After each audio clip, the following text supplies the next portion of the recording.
네, 3월 22일 장 마감 후 방송 찐시황 방송을 시작합니다. 나오신 분은 유안타증권 압구정본부점 장시영 차장님. 네, 안녕하세요. 안녕하십니까. 네, 안녕하십니까. 자, 일단 오늘 그 새벽에 나스닥 네. 파월의 어떤 긴축 발언, 매파적 긴축 발언이 아니죠. 네.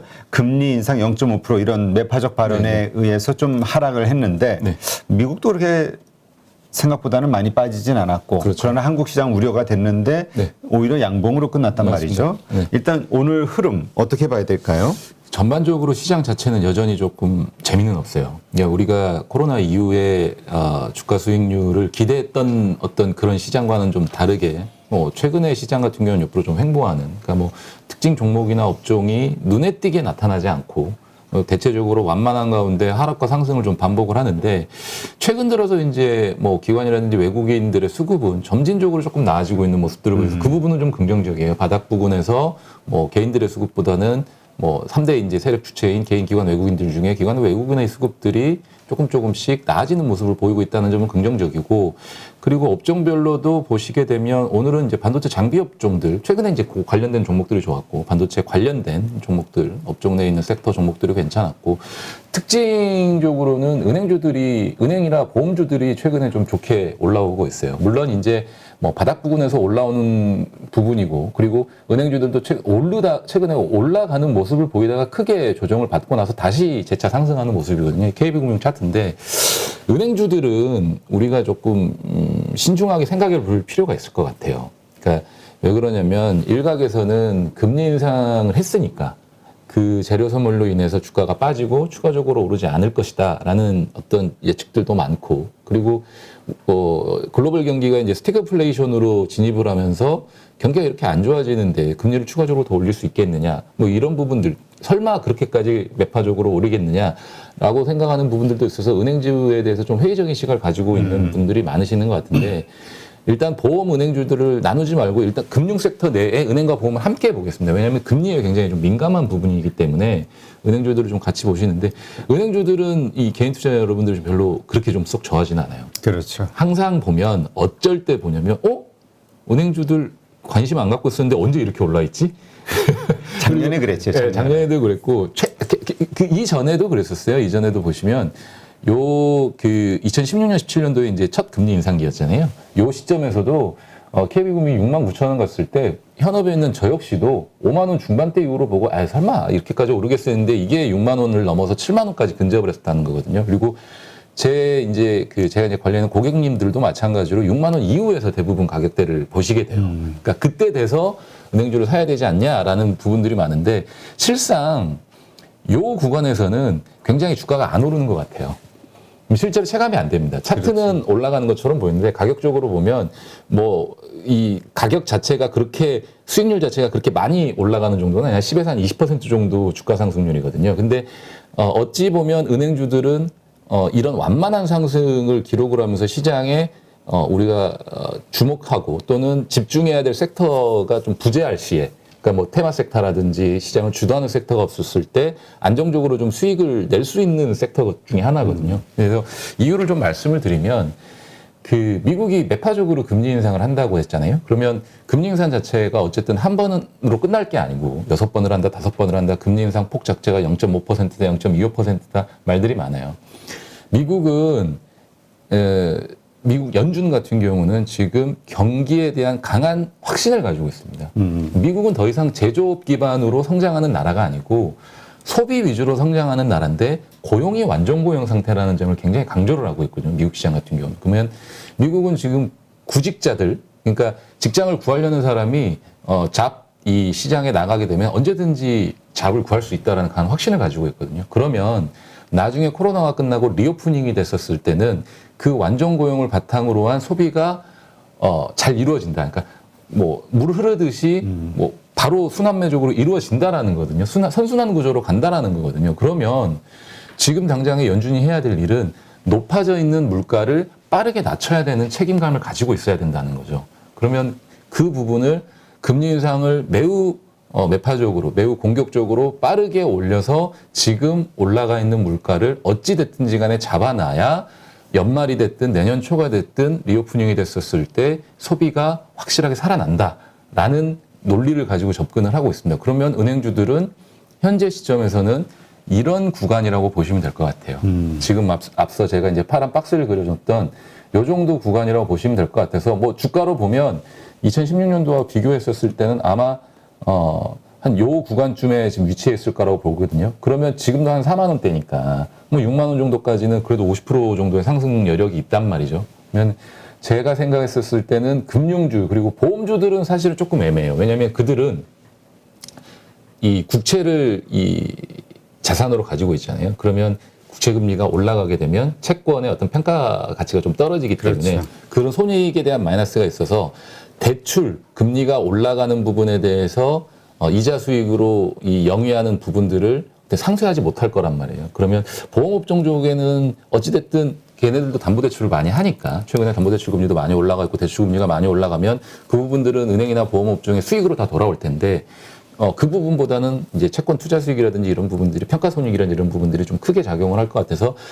보험업종보다는 은행업종 쪽에 좀 접근을 하시는 게 좋을 것 같고요. 대형 은행사들도 좋습니다. 그리고 지방 은행사들도 좋고요. 제가 뭐 KB금융, 신한지주, 하나금융 이런 부분들을 어느 종목을 사라고 말씀드리지는 않을 것 같고 뭐 그냥 간단하게 거래하시는 은행사 하셔도 될 것 같아요. 그러니까 지금 거래가 활발하게 혹은 외인과 기관이 그렇죠. 잘 사고 있는 잘 사고 있는 그런 쪽으로 좀 보시면 될 것 같은데 지방은행이라고 해서 나쁘진 않아요. 오히려 지방은행들도 장점이 있는 게 뭐냐면 대형은행들 같은 경우는 비용 관리가 조금 안 된다기보다는 비용이 좀 많이 들어가죠. 점포 수도 많고 그리고 직원 수도 많기 때문에 하지만 지방은행들 같은 경우는 지방을 거점으로 해서 몇 개 되지 않은 점포에서 거의 뭐 지방의 어떤 이 소비자들을 지방의 어떤 은행을 이용하는 고객들을 다수 확보하고 있는 장점이 있기 때문에 비용 관리가 조금 대형 은행들보다는 좀 철저하다. 그래서 뭐 BNK 금융지주라든지 이런 부분들도 좀 잘 살펴보셔도 좋을 것 같고요.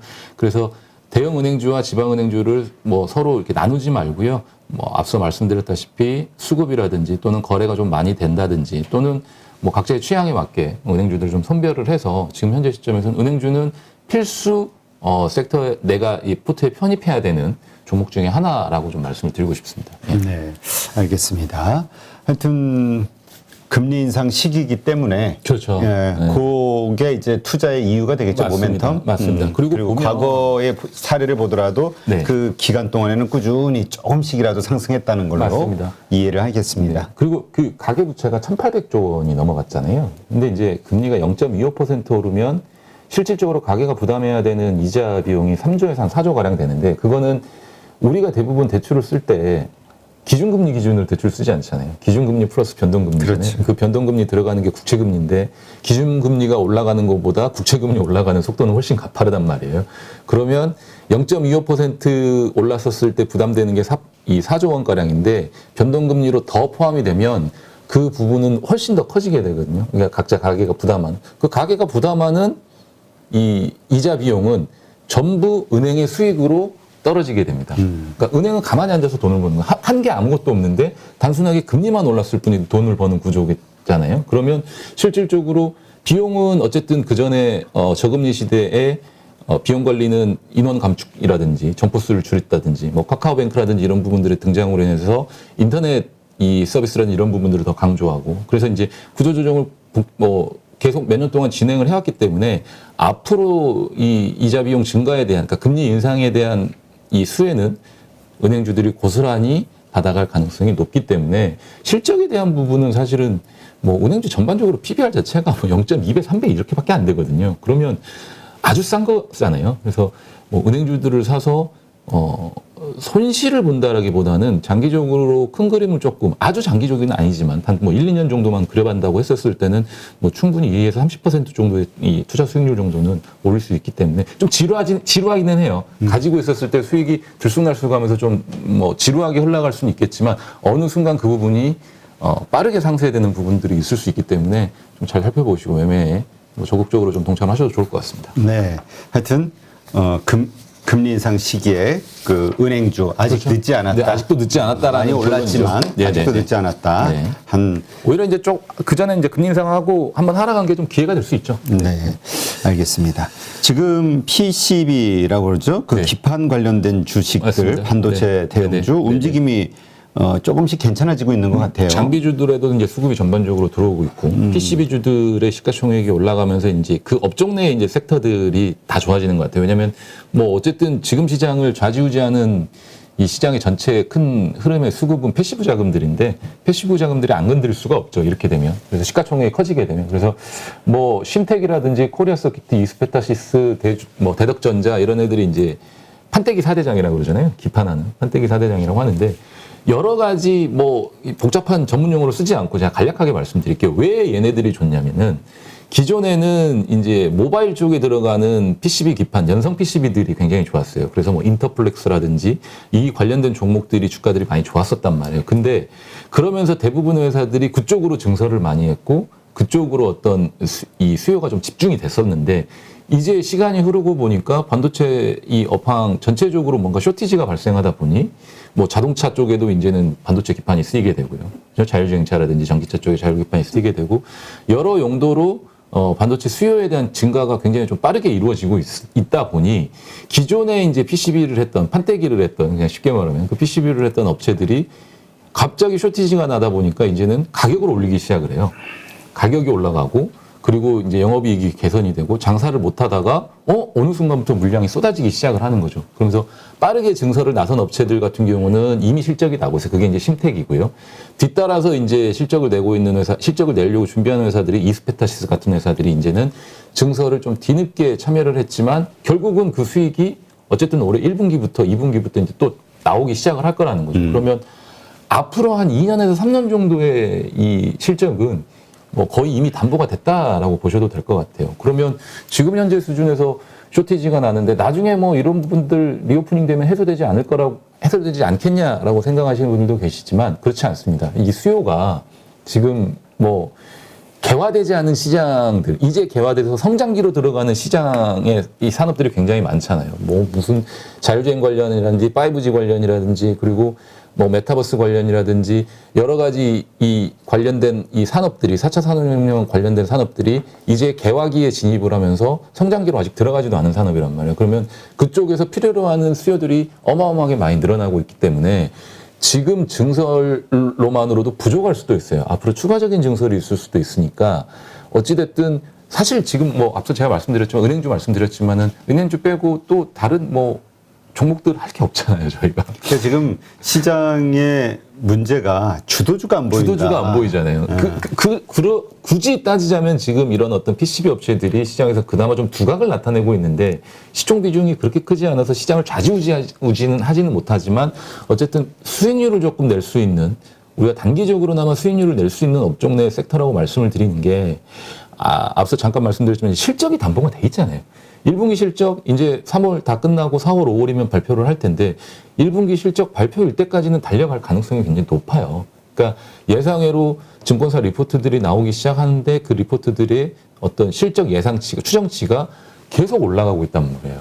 그러면 1분기 실적을 우리가 뭐 이 공부를 해서 예측을 할 수도 있지만 증권사 애널리스트들이 분석을 해서 다 알려주잖아요. 그런 부분들을 확인을 하면서 눌림목이 있었을 자리라든지 아니면 나는 이 업황이나 업종에 대해서 공부를 해봤더니 확신이 생긴다라고 하면 적어도 1분기 실적 발표일 때까지는 한번 매수를 해서 좀 들고 있어 보면 이 섹터 말고는 사실은 시장이 좀 가파르게 올라가고 뭔가 거래량이 좀 많이 늘어나는 업종 종목들이 없잖아요. 지금 당장에. 그러면 이런 종목들에는 한 번쯤은 뭐 주가가 가파르게 서 있다고 한들 지금 다른 업종의 종목들 중에 주가 가파르게 서 있는 게 없잖아요. 그러면 쉽게 빠지지 않는다라는 거거든요. 오히려 쏠림 현상이 더 지속될 가능성이 높기 때문에 한번 살펴보셔도 좋을 것 같아요. 알겠습니다. 자, 그렇다면 지금 전체적으로 이 섹터에 대해서는 좋게 봐요. 네, 맞습니다. 그런데 이제 뭐 또 그 반도체 관련해서도 뭐 아까 우리 얘기했듯이 뭐 소재주도 있고 장비주도 있고 기판주도 있고 네네. 뭐 메모리 업체도 있고 뭐 많이 있잖아요. 네네네. 다 또 많이 어떤 거는 많이 오른 것도 있고 떨어진 것도 네, 있고 네. 다 천차만별이란 말이죠. 네네. 이 가운데서도 조금 우리가 집중적으로 볼 만한 데가 어디가 있을까? 네네. 얼마 전까지는 뭐 파운드리 쪽 네네. 이야기가 좀 많았었는데. 네, 맞습니다. DBI텍이라든지 이런 파운더리 쪽 회사들이 괜찮았고 이제 앞서 이제 이 PCB 업체들 쉼텍, 코리아서키트, 이스페타시스, 대덕전자 같은 회사들은 뭐 제가 다 언급을 했으니까 차치하고요. 최근에 제가 이제 눈에 띄는 종목이 LX 세미콘이라는 종목이 좀 눈에 띄어요. 그러니까 예전에 이제 실리콘웍스죠. 범 LG가 회사고요. 이 회사 같은 경우는 이제 디스플레이, 특히나 이제 TV라든지 모바일용 디스플레이에 들어가는 드라이버 구동칩이나 그러니까 DDI라는 드라이버 구동칩인데 이 DDI라는 드라이버 구동칩이 무슨 역할을 하냐면 화질을 좀 개선을 해줘요. 그러니까 뭐 화소들을 다 모아가지고 화질을 개선을 해주고 그다음에 타이밍 컨트롤러라는 T콘 이 반도체 칩을 만드는데 이 반도체 칩은 DDI를 또 제어하는 역할을 하죠. 그래서 LX 세미콘 같은 경우는 DDI, T콘을 개별적으로 각각 만들기도 하고요. 두 개의 칩을 하나로 통합해서 만들기도 합니다.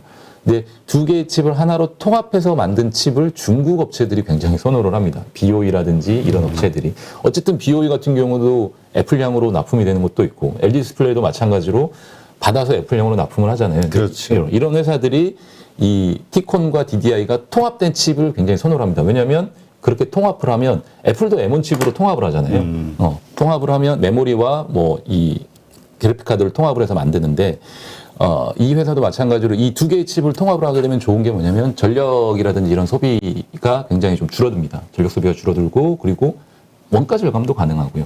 그래서 중국 업체들은 이 통합 칩이 아닌 이 DDI나 T콘을 받지를 않아요. 그러니까 이 회사만 어찌됐든지 간에 지금 중국 업체에 납품을 하고 있다라고 봐도 무방하죠. 그래서 굉장히 조금 좋아지는 상황이고 그러면서 단가까지 올라가고 있습니다.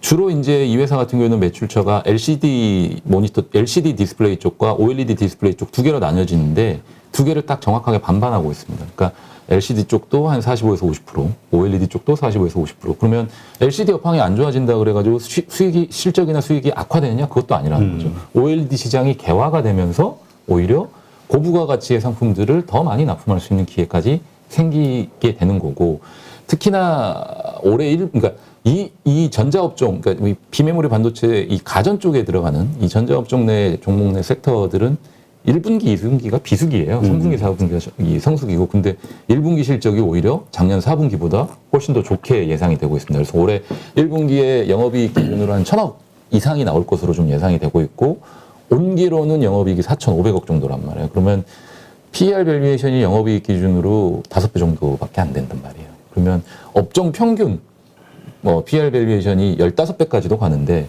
사실 그 정도까지는 주기는 좀 너무 과분하고요. 왜냐하면 만약에 이 주식이 코로나 이후에 코로나가 끝나고 유동성이 막 몰아붙였을 때 이 정도 실적을 기록하고 이 정도 상황이었다면 충분히 가능한 숫자죠. 하지만 지금은 유동성이 좀 많이 줄어들었고 어찌됐든 주가가 가파르게 오를 것 같지 않다라고 하면 현재 시점에서 접근을 해봐도 사실은 8배 정도 수준까지는 줘야 되지 않겠냐. PER 밸류에이션을. 그러면 PER을 8배까지 준다고 하면 주가가 대략 22만 원 언저리거든요. 22만 원을 좀 넘어가는 수준인데 전고점 대비해서 16만 8천원에서 실적 발표하고 30% 정도 조정을 받고 최근에 조금 올랐는데 여기서도 충분히 진입을 하셔서 22만 원까지는 트라이를 한번 해보자 라는 관점으로 좀 말씀을 드리고 싶습니다. 알겠습니다. 자, 우리 LG 에너지 솔루션. 참 이거 애증의 주식이죠. 진짜 개인 투자자분들은 시장이 망가진 가장 큰 이유로 그렇죠. 예, 네, LG 맞습니다. 에너지 솔루션의 수급 때문이라고 보기도 하니까. 자기 주식뿐만이 아니라 이 주식으로 인해서 패시브 자금들 왔다 갔다 하고 이 ETF 관련해 가지고 자금들 왔다 갔다 하면서 이게 6월까지 계속 이어지거든요. 이 지수에 편입되고 이런 부분들이 이것 때문에 굉장히 좀 개인 투자자분들이 고민이 많으시죠. 이 주식을 갖고 계신 분들도 계시고. 네. 그러니까 이제 결국은 계속 상승할 수 있을 것이냐. 네. 지금 이제 많이 하락이 됐고 네. 반등을 하고 있는 과정인데 네. 어떻게 보세요? 저는 장기적으로 봤을 때는 좋게 봐요. 장기적으로 봤을 때는 이 주식의 시가총액이 100조도 넘어가서 120조, 130조 또는 200조까지도 갈 수 있다고 보는데 지금 당장의 2차 전지 업황의 시황을 좀 보셔야 될 것 같아요. 센티멘트라든지 이런 부분들을 좀 보셔야 될 것 같은데 자, 니켈 가격 오르고 리튬 가격 오르고 원자재 가격 오르고 있어요. 당장의 1분기 실적은 어찌됐든지 간에 기존의 원자재들을 가지고 납품을 하면서 뭐 원가라든지 이런 부분들을 비용을 조절을 할 수가 있겠죠. 하지만 이게 계속 지속되지는 않을 거지만 어쨌든 저는 2분기 이상까지는 좀 갈 수 있을 것 같은데 원자재 가격 상승이나 이런 부분들이 뭐 미국의 연준에서 어떻게 빠르게 금리 인상을 진행을 하면서 막을 수야 있겠지만 한 번 투기 세력까지 지금 어쨌든 진입을 한 것 같은데 원자 시장 쪽에 어떤 곡물이라든지 유가라든지 모든 원자재가 다 튀고 있다는 것은 분명히 투기 세력이 진입을 했다라는 건데 그들이 뭔가 원하는 수익률을 얻기 전까지는 어쨌든 상승이 지속될 것 같은데 그런 부분들은 이 제조업체들한테 고스란히 부담으로 전가가 될 수밖에 없어요. 그러면 2분기 실적에 대한 어떤 전망도 조금 불확실할 것 같고 그런 부분들을 좀 감안을 했었을 때는 조금은 이 지금 현재 시점에서 추가적으로 급하게 오르지는 못할 것 같다라는 생각이 조금 들어요. 그러니까 센티멘트를 좀 보다 보면 실적이라든지 이런 부분들을 같이 포함을 해서 보다 보면 그렇게 보여지지만 2차 전지라는 이 전체적인 업황의 그림을 보면 저는 아직도 2차 전지 시장은 개화기에서 이제 막 성장기에 들어갔다라고 봐요. 주가는 사실은 개화기는 어찌 뭐 2014, 13년도에 개화기였었고 지금은 이제 개화기를 지나서 성장기로 진입하는 시점이라고 보는데 이때 주가가 많이 출렁입니다. 모든 산업이 개화기에서 성장기로 지날 때 출렁이고 또 거기서 잘 참으면 주가 성장률이 가장 큽니다. 성장기 이 시장에서. 성숙기로 진입할 때부터는 주가 수익률이 좀 떨어지기 시작하죠. 하지만 지금 상태에서는 개화기에서 성장기로 진입하는 시기이기 때문에 오히려 이 변동성을 잘 활용을 한다면 향후에 장기적인 그림을 그려봤었을 때는 좋을 수는 있습니다만 지금 상황에서 내가 주가가 뭐 35만 원에서 39만 7천 원까지 반등을 했으니까 여기서 21선을 뚫고 추가적으로 다시 60만 원, 50만 원을 넘어서 60만 원까지 올라간다? 전고점을 지나? 그렇게까지 보여지진 않아요. 네. 근데 일단 그 LG 에너지 솔루션을 좀 부정적으로 보시는 분들 의견을 보면 네. 일단 뭐 네. 긍정적으로 보시는 것 같아요. 단기적인 수급 때문에 지금은 좀 뭐 어렵겠지만 센티멘탈이죠. 그렇죠. 네, 그러나 장기적으로는 좀 갈 거다. 나중에는 그 시장을 좋을 수 보고. 있고. 네네. 근데 일단 뭐 지금 여러 회사들 자동차 내재화라는 이슈도 있고 그렇습니다. 또 새로운 유럽이나 맞습니다. 뭐 이런 스타트업 기업들의 네, 신규 맞습니다. 공장 증설이 엄청나게 빠르게 맞습니다. 되고 맞습니다. 있잖아요. 맞습니다. 그리고 이제 또 하나는 지금 어떤 원재재 가격의 상승이라든가 네. 하여튼 여러 가지 이슈들로 인해서 과연 지금 올해 목표인 1조 실적 달성하는 건 이미 물 건너 갔을 거고 네. 이렇게 안 좋은데 1조가 된다 해도 PER 100배인데 맞습니다. 이게 안 됐을 때가 그 PER 계산해 보면 이건 말이 안 된다. 자, 먼저 이제 한 가지만 말씀드릴게요. 후발업체들에 대한 얘기를 해보고 내재화에 대한 얘기를 해보겠습니다. 그 후발업체들이 공장을 다 증설하고 이 산업에 본격적으로 뛰어들고 그리고 글로벌 자동차 메이커 회사들, 현대차도 마찬가지고 뭐 아우디라든지 BMW, 유수의 글로벌 자동차 메이커 회사들이 내재화를 시작을 해서 실질적으로 자기네들이 만들어서 자기네들이 탑재하기 시작하는 그 시점은 2차 전지 산업이 성숙기로 진입하는 시기입니다. 지금은 성장기 산업인데요. 성장기에 진입해가는 산업 이 상황인데 LG 에너지 솔루션이라든지 국내 뭐 SK 이노베이션이라든지 이런 삼성 SDI라든지 이 회사들 같은 경우는 이미 십수년 전부터 그 부분을 준비를 해왔고 공장 증설을 빠르게 진행을 했습니다. 그들보다 캐파가 적어도 2배에서 많게는 5배까지도 큽니다. 캐파 자체가. 그래서 후발업체들이 진입하기 전에 이미 가격 결정권을 다 가지고 있을 것이고 또 시장을 어느 정도 장악을 해놓을 것이라는 거죠. 그리고 국내 3사와 비교를 하더라도 SDI나 SK 이노베이션과 비교했을 때도 LG 에너지 솔루션의 캐파는 글로벌 1등 캐파거든요. 그래서 쫓아오기가 좀 힘든 부분이 있어요. 그래서 성장기가 끝나는 시점, 그러니까 앞으로 2년, 3년 뒤의 일이거든요. 성숙기로 진입하는 시점이죠.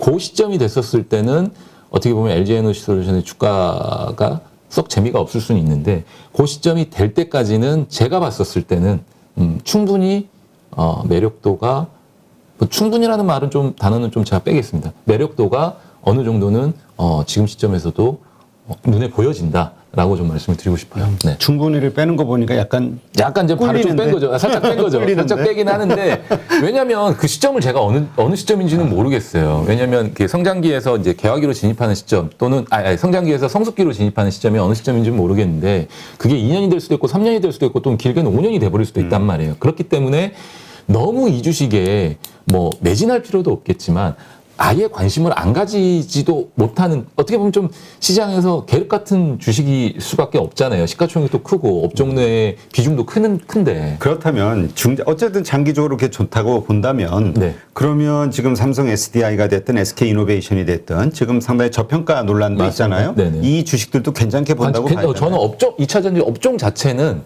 당장의 어떤 올 한 해 실적을 봤었을 때는 센티멘트가 안 좋기 때문에 원자재 가격 상승이라는 이런 부분들 때문에 2차 전지 업종 섹터를 단기적으로나마 조금 부정적으로 보는 것뿐이지 장기적인 큰 그림으로 봤었을 때는 4차 산업혁명과 관련해서 그리고 앞서 이제 이 미래의 자동차로 가기 위한 필수 전제 조건이 전기차란 말이에요. ESS도 아직 안 된 상태고 그러면 2차 전지 업종 내에 있는 종목들은 길게 보셔야 됨이 분명하다라고 좀 그런 말씀드리고 싶어요. 알겠습니다. 뭐 하여튼 의견은 다 다르니까 그렇게 보지 않는 또 전문가분들도 있고 맞습니다. 그래서 보시는 분들이 자신은 어느 쪽에 그러니까 팩트를 좀 정확히 체크하시고 네, 어디에 자신도 투자 기준을 맞출 것이냐 이걸 세우시는 게 좋을 것 같아요. 단기적으로는 사실은 이제 2차 전지 업종을 좀 부정적으로 보는 건 맞고요. 하지만 주가가 추가적으로 하락한다든지 또는 중간중간에 이제 실적 발표도 분명히 할 것이고 그런 부분들을 확인을 하면서 우리가 생각했던 어떤 부정적인 것보다는 조금은 더 나아질 것 같네? 라는 어떤 그런 부분들이 확인이 될 거라는 거죠. 그런 것들을 확인을 하면서 접근을 하시라는 거죠. 알겠습니다. 자, 오늘 삼성 SDS하고 셀트리온 블록딜 소식이 있었어요. 네, 맞습니다. 그러면서 주가가 급락했는데 두 회사 다 뭐 작은 것도 아니고 7.18%, 7.14%, 한 7%씩 딱 동반 하락했단 말이죠. 지금 거래량 쌓이고. 맞습니다. 어떻게 봐야 돼요, 이거? 지금처럼 이렇게 조금 시장이 불확실한 상황에서 이런 대규모 블록들이 나오면은 안 좋게 볼 수밖에 없죠. 특히나 셀트리온은 앞서 2차 전지 산업과는 좀 다르게 저는 이렇게 봐요. 2차 전지 산업은 인재 계약일을 지나서 성장기로 진입을 하지만 바이오 시밀러 사업 같은 경우는 사실은 이미 성숙기에 진입을 했다라고 보거든요. 그리고 셀트리온의 회계 부정이라든지 뭐 이런 부분들은 감리 이슈가 다 끝났잖아요. 그렇죠. 그러면은 그 부분들 가지고는 더 이상 건드릴 필요는 없어요.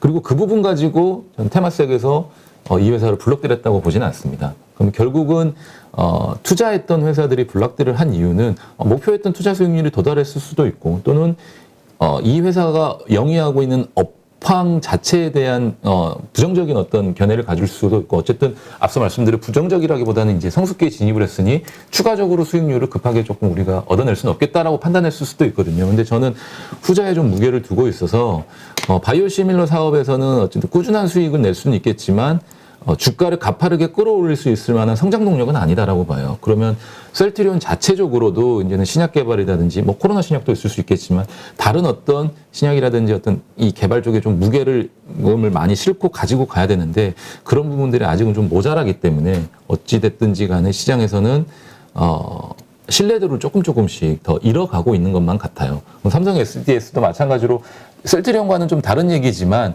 어쨌든 뭐 블록딜 이슈가 지금 상황에서 나왔다는 거는 뭐 시장에서 어떻게 보면 매도 시그널일 수밖에 없어요. 그러니까 상황이 좋을 때 블록딜이 나오는 거는 뭐라고 해야 되나요?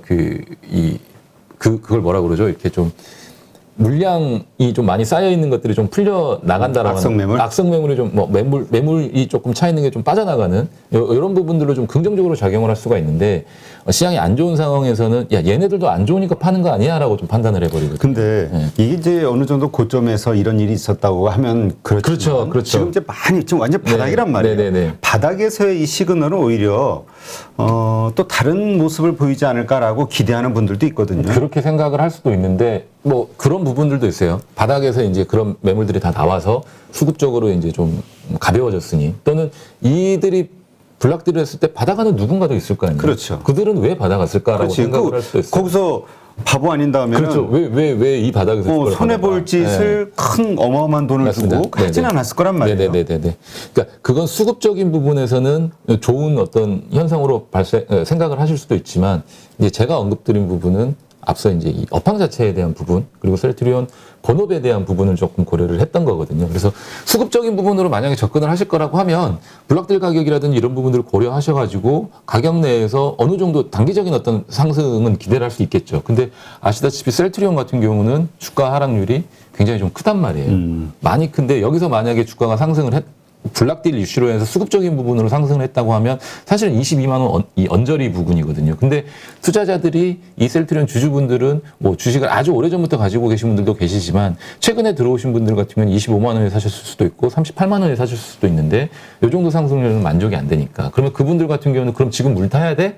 라고 여쭤보시면 저는 아니라고 말씀을 드리는 거죠. 근데 일단 지금 뭐 전날 종가의 6%에서 9%에서 할인된 금액으로 네. 한다고 했으니 오늘 7% 빠졌으니 맞아요. 뭐 그냥 이제 올라야지 돈 버는 올라야지 돈 버는 받은 거죠. 쪽으로. 받은 애들은 그렇죠. 받은 애들은 하여튼 그렇죠. 이렇게 부정적인 것과 혹시나 하는 기대감을 가질 수 있는 요소가 같이 있으니 네, 네. 요거는 어쨌든 부정적인 시그널은 맞아요. 맞아요. 예. 네. 근데 이제 장기 그거를- 투자자가 그렇죠. 바뀐다니까. 맞습니다. 맞습니다. 하여튼 요 부분은 또 잘 한번 고려해 네. 보셔야 될 것 같습니다. 딱 말씀드리면 수급적인 부분으로 접근을 하실 거면 단기 매매 전략을 사용을 하시고 그리고 만약에 이 주식에 지금 현재 홀딩하고 있는 주주분들이라시면 그리고 뭐 수익을 내고 계신 분들은 따로 제가 말씀을 드리지 않겠어요. 워낙에 이제 셀트리온에 대한 믿음이 크신 분들이기 때문에 하지만 코로나 이후에 좀 가격을 좀 높게 매수를 하셔가지고 현재 시점에서 좀 마이너스 수익률 그러니까 물려 계신 분들은 물타기를 하면서까지 좀 접근하시기에는 조금 어렵지 않겠냐라는 부분 좀 말씀드리고 셀트리온 좀 정리하도록 하겠습니다. 네, 알겠습니다.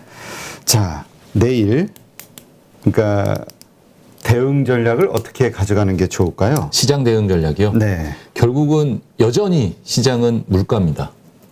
여전히 물가와 금리 이 두 가지만 가지고 시장에서 움직이고 있습니다. 그러니까 제가 지난주에도 말씀드렸지만 지난주에 나오고 나서 유가가 계속 하락을 했어요. 지지난주에 나오고 나서. 그래서 보시게 되면 유가가 뭐 110불 요 밑에까지 조금 하락을 하다가 어제 또 7%가 급등을 했단 말이에요. 그러면서 이제 미국 시장도 사실 좀 흔들린 거예요. 많이 빠지진 않았지만. 그러니까 유가가 112불까지 또 왔단 말이에요. 그러니까 이게 100불 미만으로 언더로 빠졌다가 다시 112불까지 올라와 버리고 여기서 만약에 또 다시 추세를 만들어 버리면 시장에 또 변동성을 만들어 버릴 수도 있어요. 물론 그게 전쟁 이슈일 수도 있고요. 투기 세력들이 진입을 해서 이 유가를 뭐 흔드는 걸 수도 있겠지만 이 부분을 좀 잘 살펴보셔야 될 거예요. 어찌됐든지 간에 우리나라 같은 경우는 국내 증시에 속해 있는 종목들은 중간재를 만드는 제조업체란 말이에요.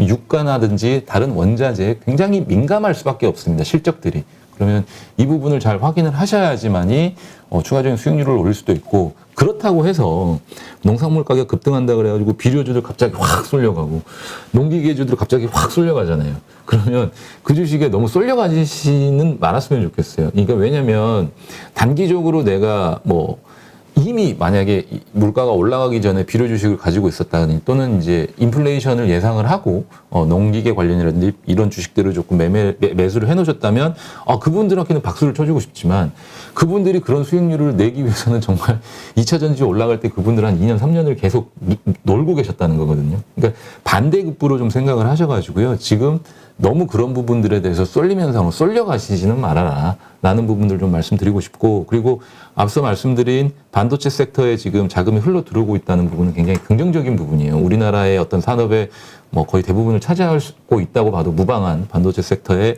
이 자금들이 조금 쏠려오면서 뭐 PCB 업체라든지 다른 반도체 소재 업체라든지 또 비메모리 파운더리 업체라든지 또 반도체 장비 업체라든지 이런 류의 주식들에 좀 자금이 조금씩 들어오고 있다라는 것은 굉장히 긍정적인 신호이기 때문에 그쪽 관련된 업종 내 섹터 종목들도 좀 잘 살펴보셔야 될 것 같고요. 성장주, 가치주를 가리지 마시라. 지금은. 왜냐하면 명확하게 시장이 지정해 주진 않았어요. 그거는 러시아 전쟁 이슈가 있을 수도 있어요. 그런 부분도 있을 수 있는데 금리 인상기라고 해서 이제는 실적이 나오는 가치주를 해야 돼. 저평가되어 있는 가치주를 사야 돼. 자칫 잘못하다가는 6개월, 1년 노르실 수도 있어요. 그리고 이제는 금리 인상하니까 성장주 사면 안 돼. 금리 인상하고 나서도 2차 전지 업종 내 섹터들이 갑자기 수익률이 좋아지는 경우도 있었거든요. 단기적으로 주가가 많이 하락을 하면서 20% 올라가는 그런 경험도 했잖아요, 저희가. 그렇기 때문에 지금 당장에는 성장주 가치주를 가리지 마시고요. 향후 2, 3년 안에 좋아질 수 있는 업종 내 섹터들, 그런 종목들 위주로는 이게 성장주라고 해서 안 돼? 그렇게 생각하지 마시고 접근을 하셔도 될 것 같아요. 네, 알겠습니다. 네, 이렇게 해서 1부는 마치도록 하고요. 이제 곧 이어서 서스틴베스트 류영재 대표님과 함께 ESG에 대한 기업, 왜 우리가 투자할 때 중장기 투자를 할 때 반드시 이 지수를 봐야 되는지 그리고 그런 기업들이 왜 투자의 관점에서 매력적인지 한번 살펴보는 시간 갖도록 하겠습니다. 저도 좀 옆에서 좀 듣고 가도 되나요? 저도 이게 ESG 경영 이거는 굉장히 조금 여러분들도 필수적으로 들으셔야 돼요. 이거는 전 세계적으로 채택을 하고 있는 거기 때문에 좋은 내용일 것 같아요. 네, 알겠습니다. 네, 이제까지 유한타증권 압구정 본부점 장시영 차장님과 함께했습니다. 좋은 인사이트 고맙습니다. 네, 감사합니다.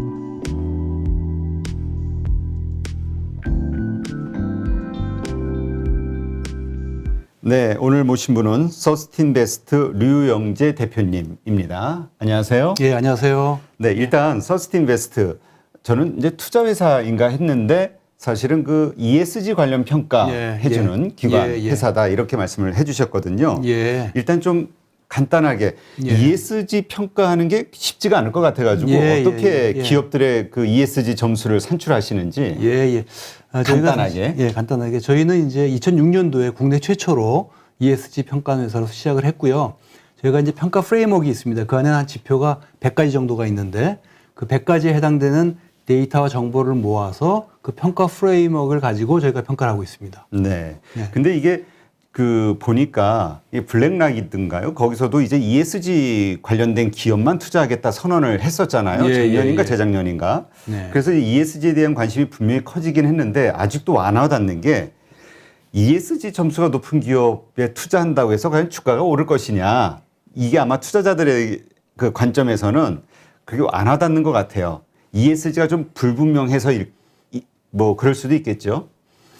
두 가지를 좀 말씀드릴 수 있는데요. 사실 ESG 바람이 분 거는 사실 글로벌 금융위기가 왔던 2009년, 8년도, 9년도부터 본격화됐어요. 근데 이거를 주도한 것은 블랙락이라기보다는 이제 연기금들 또 소버린 웰스 펀드니까 국부 펀드들이 ESG를 주도했어요.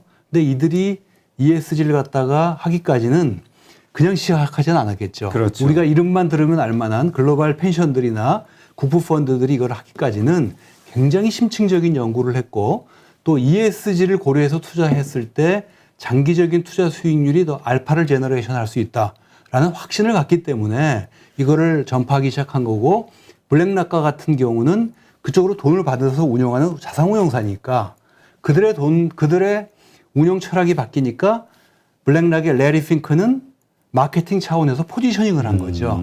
그래서 2017년, 18년부터 입만 열면 사실 블랙락의 레리 핑크가 ESG를 잘하는 기업만 투자해야 된다.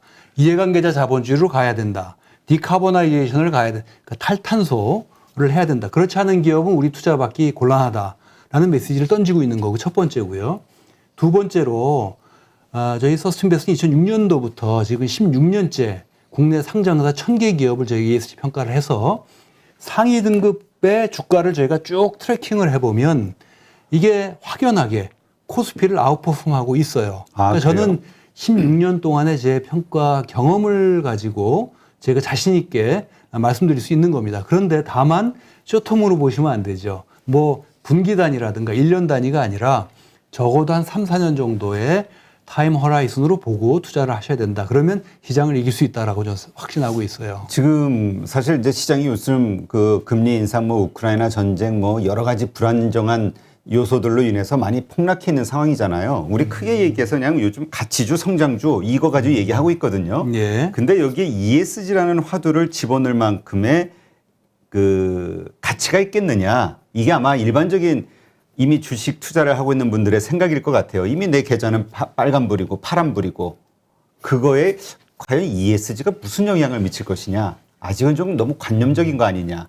어떻게 답하시겠어요? 일단은 지금 MSCI라고 이제 세계 넘버원 지수 사업자에서 ESG 월드 리더스 인덱스라는 걸 갖다가 쭉 발표를 하고 있어요. 그리고 일반 범용 월드 MSCI 월드 인덱스를 또 발표를 하죠.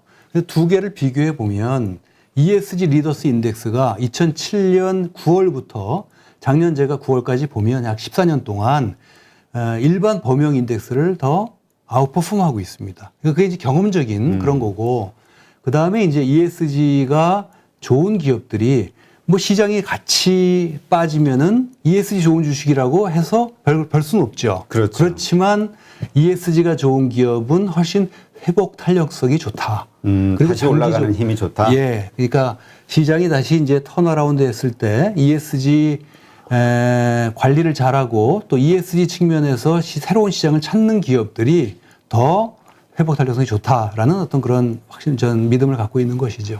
그렇게 우리가 알만한 기업들 가운데서 ESG 점수가 높아서 말씀하신 그런 어떤 효과를 보이고 있는 기업들이 있다면 어디가 있을까요? 뭐 해외 기업들 가운데서도.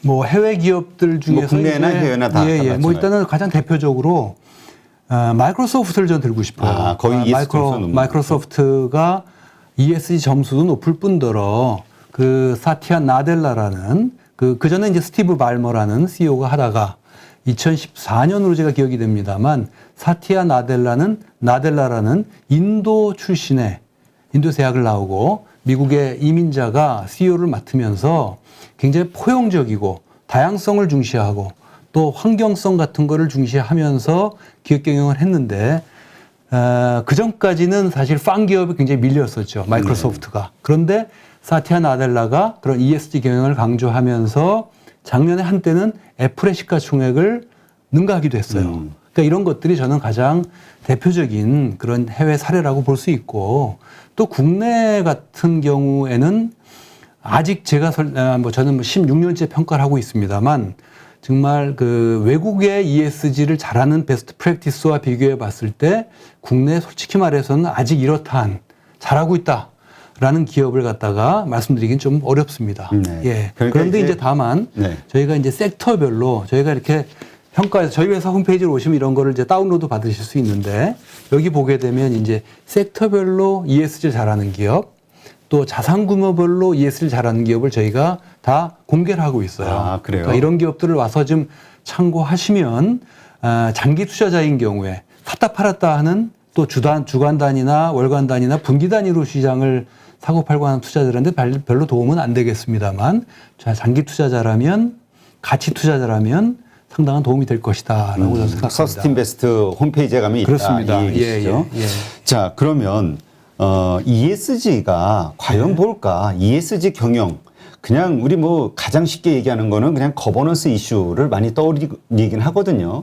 그래서 이제 코리아 디스카운트 얘기가 나오는 거기도 하고요. 우리가 주가 뭐 해외 선진국들에 비해서 PER 배수가 낮은 이유를 거기서 찾기도 하는데 일단 좀 간단하게 쉽게 설명해 주신다면 ESG 경영 어떻게 하는 겁니까? 예, ESG라는 것은 그러니까 보통 기업을 분석을 할 때 파이낸셜 팩터가 있고 그러니까 재무적 요소가 있죠. 그다음에 이제 우리가 비재무적 요소라고 얘기를 합니다. 그런데 보통 이제 재무적 요소라는 것은 빙산의 일각이라고 얘기를 하고 그 빙산의 일각을 수면 위에 떠 있는 빙산을 떠받치고 있는 것은 수면 아래에 있는 그런 빙산인 것이죠. 그런데 기업의 가치를 결정하는 데 있어서 이제는 S&P 500을 기준으로 보면 약 87% 정도가 그 기업의 재무상태표에 나와 있지 않는 기업의 무형적인 측면이에요.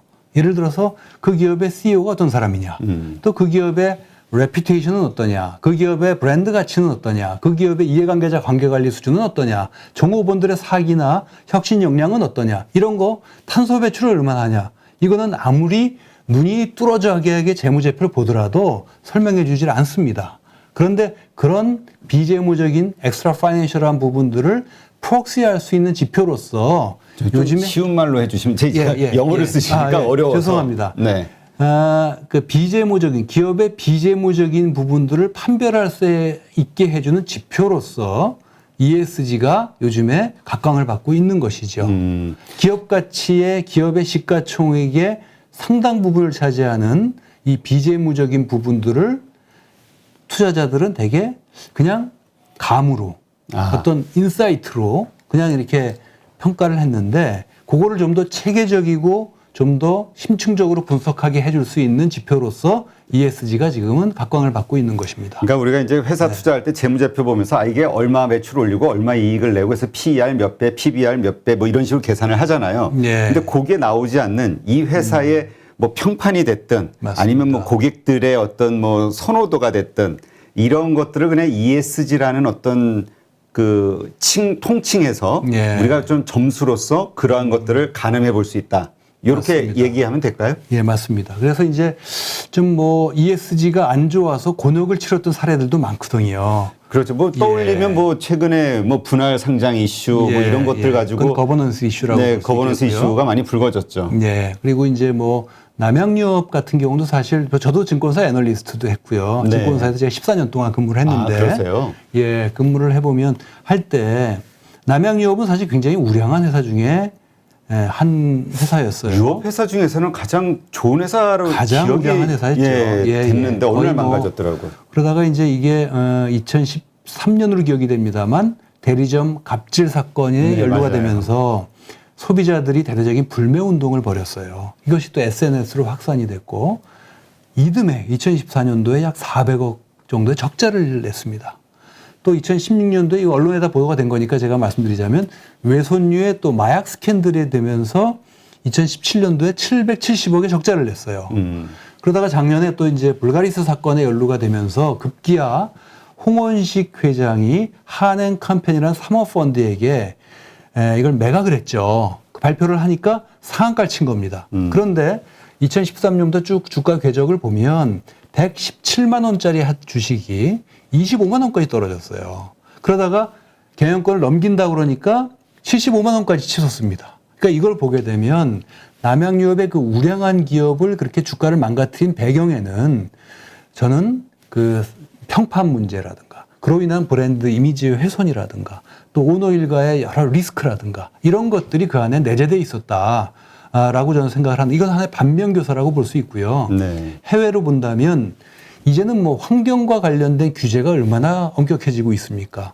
옛날에 사실 산업혁명 이래로 200여 년 동안 온실가스 내뿜는다고 뭐 규제하지 않았어요. 그런데 이제는 온실가스 많이 내뿜으면 사오라고 그래요. 탄소 배출권 거래를 통해서. 또 탄소 국경세라는 게 도입이 됐고 우리나라도 이제 탄소세라는 것이 검토된다고 그럽니다.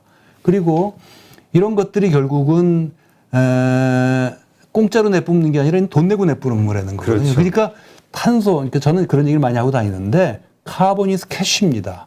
카본이 그냥 환경 문제를 얘기하는 환경론자들의 주장이 아니라 이제는 탄소를 2050 중립으로 가는 과정에서 탄소를 많이 배출한 기업은 그만큼 돈 주고 사와야 되는 거고 세금을 물어야 돼요. 그러니까 그것이 곧 기업의 현금 흐름에 영향을 미치는 그런 이슈가 된 것이죠. 네. 그래서 이런 걸로 이런 탄소 배출을 과다한 배출함으로 인해서 디스카운트 당한 기업도 있고 또 BP 같은 경우 2010년 4월에 BP는 사실 그 당시에 삼성전자만큼 우량한 회사였어요. BP라면은 브리티시 페트롤리엄이라고 그래서 뭐 번역하자면 영국의 국영 석유 회사입니다. 지금은 이제 민영화가 됐습니다만 세계에서 넘버 3 정도 되는 석유 오일 회사인데 이 회사가 멕시코만에서 원유 유출 사건이 일어났어요. 네. 그러면서 회사 추산으로는 한 250만 배럴, 정부 추산으로는 410만 배럴 유출이 됐는데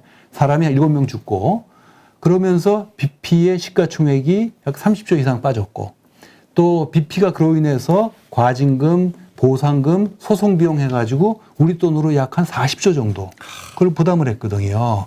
그러니까 기업을 환경 문제를 환경 사고가에 연루가 되면 기업이 한 방에 훅 가는 겁니다.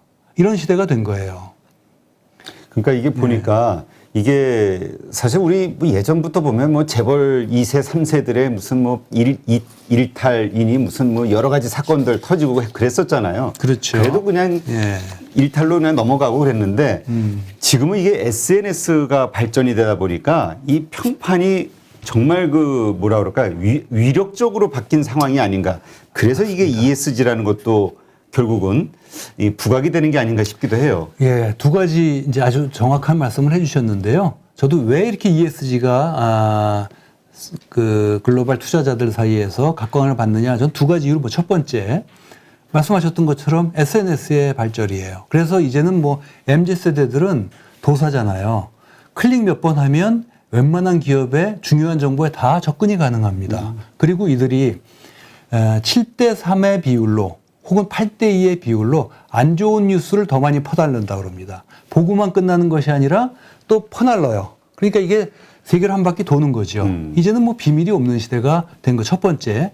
두 번째는 저는 MZ세대의 등장을 저는 꼽고 싶습니다. 저는 사실 베이비 부머인데 MZ들하고 제가 많이 만나고 또 저희 회사 MZ세대가 굉장히 많은데 이들하고 얘기를 해보면 참 놀라운 사실은 이들이 5가지 정도를 중시하는 것 같아요. 우리 베이비 부머 첫 번째 친환경성, 머그컵 들고 다니고 쓰레기도 분리수거합니다. 자발적으로. 저는 사실 귀찮죠. 그렇죠. 두 번째 공정성, 불공정한 거 못 참습니다. 요즘 MZ들은. 세 번째 다양성을 추구해요. 그 다음에 형평성, 그 다음에 포용성 이런 가치관에 있어서 다르고 또 이들은 자기들의 그런 가치관에 입각해서 물건도 소비하고 그런 가치관에 부합한 기업이 생산하고 판매하는 기업의 물건을 사는 겁니다. 조금 비싸더라도.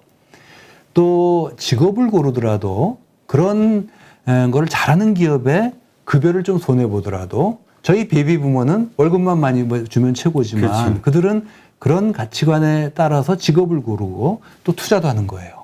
그러니까 이제는 기업을 둘러싼 여러 이해관계자들이 점점 MZ세대로 자꾸 이렇게 세대가 교체되고 있고 이들이 주요한 이해관계자가 되는 거예요. 근로자가 되고 소비자가 되고 투자자가 되고.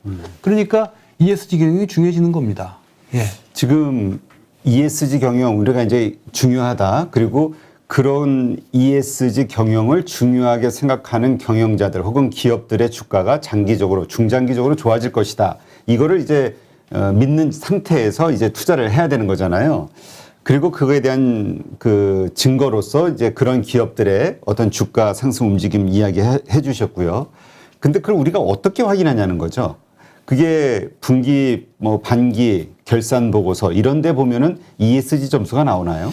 아, 예. 그래서 이제 저희 같은 회사가 있는 겁니다. 이제 기업들이, 저희는 이제 1년에 2번, 상장 기업 1000개 기업을 저희가 갖고 있는 100여 가지 정도의 ESG 평가 지표를 가지고 저희가 다 게더링을 합니다. 일부는 저희가 데이터를 갖다가 자동으로 이렇게 받기도 하고 또 저희 애널리스트들이 다 다니면서 이 기업과 관련된 ESG 데이터를 저희가 긁어 모으죠. 그걸 가지고 저희가 평가를 해서 저희 회사도 홈페이지에 오시면 제가 7개 등급을 부여하는데 그 상장 기업 1000개 기업을 저희가 다 그 등급이 낮은 기업을 저희가 공개하게 되면 또 기업 쪽에 또 굉장히 항의를 받고 그래서 저희가 가장 낮은 단계의 기업은 저희가 공개를 안 하지만 그 위에 단계는 어떤 기업이 가장 제일 잘하고 있고 AA를 주는데요. 제일 잘합니다. 제일 좋은 게 AA인가요? AA부터 저희가 2등급까지 해서 7개 등급을 저희가 부여합니다. A, B, C, D, E. 예, 그래서 D등급과 2등급은 저희가 공개를 안 하고 나머지 D등급과 2등급은 C등급 이상은 저희가 공개를 하고 있고요. 제가 요거 질문해 볼게요. 아까 우리 이제 사례로 남양유업 얘기했지 않습니까? 예, 예. 남양유업이 몇 등급입니까?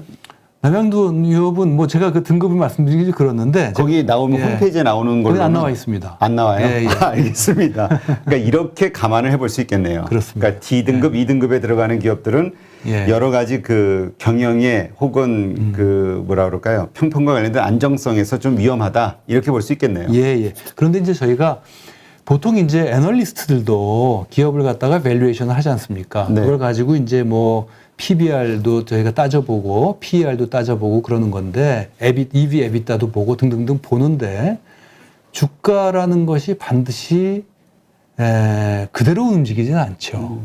그래서 이제 애널리스트들이 또 기업 탐방을 가는 겁니다. 그래서 애널리스트 리포트를 쓰죠. 어떤 거는 막 그냥 굉장히 두껍게 씁니다. 그런 것처럼 저희가 이제 등급은 내고 그렇지만 등급이 좋더라도 ESG와 관련된 논란거리, 영어로 이제 컨트로버시라고 그러는데 논란거리에 많이 휘말리는 기업을 제가 계속 모니터링 합니다. 그래서 환경과 관련된 사고가 자꾸 반복적으로 일어난다든가 아니면 거버넌스에서 뭐가 문제가 있다거나 배임 횡령 문제가 있다든가 뭐 일감 몰아주기 문제가 있다든가 그런 것들이 일어나면 저희가 디그레이딩 해요. 등급을 깎습니다. 그런 것도 하고 또 심층 보고서도 내고 그다음에 저희가 이제 한 200개 기업 정도는 약 60페이지 정도의 아주 깊이 있는 보고서를 써서 ESG 보고서를 써서 저희가 기관 투자자 지금은 뭐 기관 투자자들에게 주로 제공해주고 있습니다. 그러니까 기관 투자다 혹은 장기 투자 큰 금액을 많이 투자할수록 많은 리스크들을 좀 맞습니다. 사전에 확인하든가 제거된 것 가운데서 이제 투자를 하고 싶어 하니까 분명히 그런 수요가 있을 것 같아요. 근데 우리 개인 투자자들도 그렇게 중장기 투자를 하시는 분들이라면 짚어봐야 할 만큼 중요한 거라고 생각하시는 건가요? 아, 물론 그렇습니다. 물론 그런데 기본적으로 이제 외국에서도 ESG를 주로 많이 하는 데는 아까 제가 말씀드렸던 것처럼 연기금처럼 투자 기간이 긴 곳입니다. 그러니까 투자 기간이 긴 곳은 주로 요즘엔 또 뭐 이제 패시브 투자를 많이 하죠. 그리고 인덱스 투자, 뭐 ETF 투자를 많이 하면서 바이 앤 홀드를 해나가는데 그런 과정에서 이제는 환경과 관련 규제가 굉장히 강도가 높아지고 또 우리나라도 지금 뭐 중대재해기업처벌법이라든가 또 직장 갑질 문제라든가 이게 다 이제 S 이슈고 또 이제 올해부터는 상장기업 2조 이상 기업은 여성 사회이사를 1명 이상 앉혀야 돼요. 이게 이제 양성평등 그래요? 문제고 이런 것들이 가족 친화 경영 중요해지고 이런 것들이 이제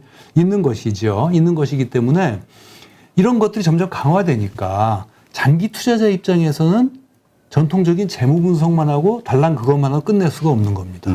이거 잘못하면은 기업이 불효불급한 부담하지 않아도 될 그런 과징금 벌금을 물게 되고 하니까 규제 비용이 들어가니까 그거는 곧 기업의 재무 리스크가 되는 거니까 그러니까 이게 고려하는 거죠. 그렇죠. 예. 그러니까 이제 이 우리 사실 뭐 오스템 임플란트도 있었고 여러 가지 사건들이 있었잖아요. 맞습니다. 예. 그냥 주주들은 아무것도 모르고 있다 갑자기 그 날벼락 맞는 경우들이 있잖아요. 맞습니다. 그러한 것들을 사전에 방지할 수 있는 ESG 점수가 등급이 높다는 거는 그만큼 여러 가지 각도에서 안정성 혹은 그 좋은 평판을 얻을 수 있을 만한 어떤 경영 원칙 이런 게 있다는 얘기니까 그런 원칙에 의해서 운영되고 있는 조직이라면 좀 더 안정감 있게 그리고 소비자들이나 관련된 곳들에게 좋은 평판을 얻으면서 성장할 수 있을 것이다. 이걸 우리 기대를 하는 거라고 봐야겠네요. 맞습니다. 그러니까 저희가 갖고 있는 이제 100가지 정도 지표라는 것이 그 회사의 작업장의 안전 같은 걸 갖다 특별히 잘 신경 쓰는 회사가 있어요. 그럼 그런 기업들은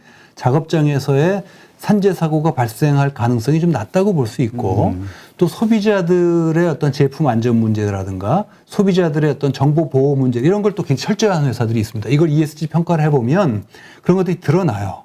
그러면 그런 기업들은 소비자로부터 좋은 평판을 받을 것이고 또 요즘 소비자들이 보통 소비자들입니까? 다 공유하니까 소비자로부터 좋은 이미지를 가지면서 반복 구매가 일어날 수 있고 그것은 결국 그 기업의 실적과 연결될 수 있다고 보는 거고 또 거버넌스에서도 겨버넌스라는 게 간말대로 말씀드리자면 견제와 균형이 잘 작동되는 거니까 내부적인 내부 통제 문제라든가 또 이사회가 더 잘 작동하고 이런 것들을 보는 거니까 그런 어떤 메커니즘이 잘 작동하는 기업은 그런 횡령 문제라든가 어처구니 없는 일이죠. 그런 것들이 터질 가능성이 낮다. 이렇게 볼 수 있는 겁니다. 네. 지금 AA 등급이 최고 등급이라고 말씀하셨는데 여기에 속한 기업들 어디가 있을까요? 이건 뭐 좋은 거니까 좀 설명해 주세요. 예. 제가 그래서 가져왔는데 저희가 이제 저희 회사 홈페이지에 오시면 이 책도 다운로드 받을 수 있습니다. PDF로. 예, PDF로 120페이지 정도 되는데요. 여기 보게 되면 제가 지금 복사를 해가지고 왔는데 섹터별로도 달라요. 그런데 섹터별로 ESG 성과 우수 기업을 보면 가정 및 개인용품 중에서 LG 생건 같은 경우가 이제 제일 LG 잘하는 생건가. 기업으로 저희가 꼽고 있고 내구 소비재 및 의류 쪽에서는 저희가 한섬을 꼽고 현대 리바트 또 미디어와 엔터테인먼트 쪽에서는 여기서는 뭐 AA 등급이 없네요. 그다음에 반도체 및 반도체 장비 쪽에서는 중소형 기업이긴 합니다만 해성 DS, 해성 뭐 DS. 리노 공업 뭐 이런 데가 좀 우수하게 이 ESG를 잘하는 그런 기업이라 볼 수 있고 또 상업 전문 서비스에서는 한전 KPS, 퍼시스 뭐 이런 기업들이 되고 있습니다. 한번 들어와서 보시면 섹터별로 다 나와 있고요. 자산 규모로 보게 되면 2조 이상 기업에서는 신한금융지주, 또 역시 LG생건, 또가 이제 AA 등급이고 2조 미만에서 5천억 이상에서는 한전기술, 그 다음에 풀무원, 또 한전 KPS, 뭐 DB 하이텍 이런 데가 이제 그 상위 등급을 받았습니다. 그 다음에 5천억 미만에서는 한미글로벌, 뭐 이런 안랩, 한국종합기술, 이수페타시스 뭐 이런 데가 좋은 등급을 받고 있습니다. 네. 예. 대기업 가운데서 그렇게 많지가 않네요. AA 등급 받은 곳들이. 대기업에서 AA 등급 받은 데는 한 10개 남짓 정도 되는 걸로 알고 있습니다. 아, 그래요? 예. 아, 그렇군요. 이게 저 질문을 드리려다가 네. 혹시 곤란해지실까봐 잠깐 망설였는데 LG화학 등급이 어떨까 싶어가지고. LG화학이요? 네. 제가 그건 등급을 좀 확인을 해봐야 될 것 같은데요. 네. 제가 1000개를 평가를 하니까. 예. 근데 이런 식으로 이제 주주들의 이번에 이제 물적 분할이라든 이슈 이런 걸로 해서 이제 생겼잖아요. 그럼 이것이 올해 그 LG화학을 평가하는 그 ESG 점수에 반영이 되는 건가요? 이런 어떤 이슈들이 벌어졌을 때? 이슈가 벌어졌을 때 반영이 되죠. 그것이 일종의 일단은 논란거리. 제가 이제 뭐 영어로 말씀드려 죄송합니다만 저희는 이제 컨트로버시 애널리시스를 해서 그 기업이 사회적으로 얼마나 중대성 측면에서 얼마나 무리를 일으켰고 또 주주익을 훼손했는가를 저희가 또 정성적으로 봅니다. 그래서 저희 그 평가 지표에는 그것이 안 나와 있다 할지라도 사회적 무리를 과도하게 일으킨 기업에 대한 저희가 점수를 깎죠. 그래서 그 반영이 됩니다. 네. 그런 등급들이. 알겠습니다. 이제 중장기 투자하시는 분들이라면은 한번 이제 반드시 그 ESG 등급이 어떤 상황인지 이거 한번 체크해 보시는 것도 필요할 것 같아요. 제가 그 전에 그 뉴욕의 헤지펀드에서 근무하시는 애널리스트 한 분을 모시고 인터뷰를 했는데 그런 얘기 하더라고요. 미국에서는 그 중장기 헤지펀드다 보니까 그 가치 투자를 기초로 하는 헤지펀드다 보니까 이제 중장기 투자가 기본이고 그러다 보니까 투자하기 전에 그 CEO의 연설 같은 걸 녹음을 한대요. 그래가지고 그거를 거짓말을 하는 사람인지 아닌지 음성 분석까지도 한다고 그런 정도로 기업의 그 CEO에 대한 신뢰 또 이런 것들을 확인하려고 하는 노력을 하더라고요. 맞습니다. 그러니까 이제 그게 이제 일종의 ESG라고 그렇죠. 봐야죠. 왜냐하면 저는 이제 뭐 대기업들, 뭐 우리나라도 글로벌 기업들이 많습니다만 이런 기업은 주로 이제 시스템에 의해서 움직인다고 보는데 중소기업일수록 CEO의 역량이라든가 또 CEO의 어떤 그 인테그리티, 도덕성 문제 이게 굉장히 중요하죠. 그래서 CEO가 어떤 사람이냐를 갖다 본다는 것이 굉장히 중요한데 사실 쉽진 않죠. 그래서 제가 사실 저도 이제 증권사에 있을 때 제가 이제 좀 주니어일 때 제가 존경하는 선배가 한 분 계세요. 그분이 사실 실제로 돈을 많이 버셨고 증권사 시장을 떠났습니다. 오래전에 떠났는데 그분한테 제가 물어본 적이 있어요. 어떻게 선배님은 그렇게 쪽집게냐. 이분이 사실 오래 투자 경험을 통해서 또 수많은 기업을 자기가 탐방을 다니면서 이분은 주로 중소 벤처 기업을 투자에 성공한 분인데 그런 말씀을 하세요. CEO를 본다는 거예요. 그래서 아니 CEO의 뭘 봅니까? 내가 물어봤어요. 그랬더니 CEO의 눈빛을 본다 그러더라고요. CEO의 눈빛을 보면서 여러 번 만나고 질문해보고 그러니까 지금 생각해보면 그 사람이 사실 이제 여러 경험을 하고 좀 경험이 쌓이면 쌓일수록 사람 보는 안목이 생기듯이 이분이 이제 CEO의 눈빛을 보면서 이 사람이 정말 거짓말을 하는지 진짜 얘기를 하는 건지를 갖다가 나름의 판단하는 그런 노하우가 생기지 않았나 이렇게 생각을 합니다. 네, 알겠습니다. 하여튼 투자하시는 우리가 이제 ESG 요거 하나 더 질문 드릴게요. SK는 W 등급인가요? 하도 그 ESG 광고를 많이 하는 기업 중에 하나잖아요. AA 등급일 가능성이 높은데요. ESG 쪽에서 어쨌든 지금 우리나라 대기업 중에서 총수부터 시작을 해가지고 가장 ESG에 신경을 쓰는 기업엔 틀림없습니다. 네. 다만 이제 E나 S나 G를 종합적으로 보면 SK가 상당히 잘하는데 하나씩 떼서 놓고 보면은 거버넌스에서는 저는 아직은 지금 의문부호다. 그러니까 왜냐면 SK 이노베이션이 됐든 뭐가 됐든 계속해서 이런 그 소액주주들이 원망을 할 만한 일들이 반복적으로 발생되는 회사 중에 하나로 맞습니다. 정평이 나 있잖아요. 맞습니다. 그러니까 이제 이게 우리나라 이제 사실 이제 ESG라는 것이 이제 좀 복잡한 얘기입니다만 이게 사실 유럽에서 나왔어요. 근데 이제 유럽에서 ESG의 G의 뜻은 그러니까 환경 경영과 사회 책임 경영을 잘 하게 만들 수 있는 어떤 거버넌스 구조를 말합니다. 거기에서 G는.